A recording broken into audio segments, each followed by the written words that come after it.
খেয়াল করে দেখেন, সংবিধানের মূলনীতি,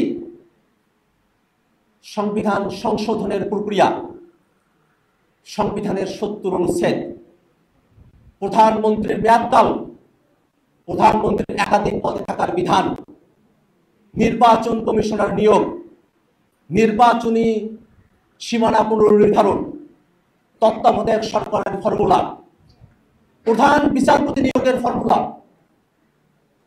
বিচার বিভাগের বিকেন্দ্রীকরণ, হাইকোর্টের শাখা বিভাগীয় শহরগুলোতে স্থাপন করা, রাষ্ট্রপতি নির্বাচন, রাষ্ট্রপতির ক্ষমতা, রাষ্ট্রপতির ক্ষমা প্রদর্শনের বিধান,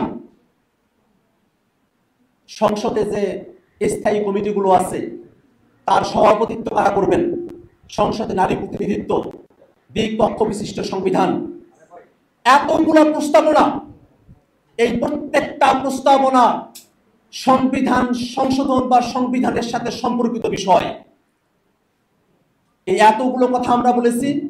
বিদ্যমান সংবিধানে যতগুলো আর্টিকেল রয়েছে, এই বিষয়গুলোতে যে সংস্কার প্রস্তাবনাগুলোর বিষয়ে রাজনৈতিক দলগুলো ঐক্যমত্য হয়েছে, তাতে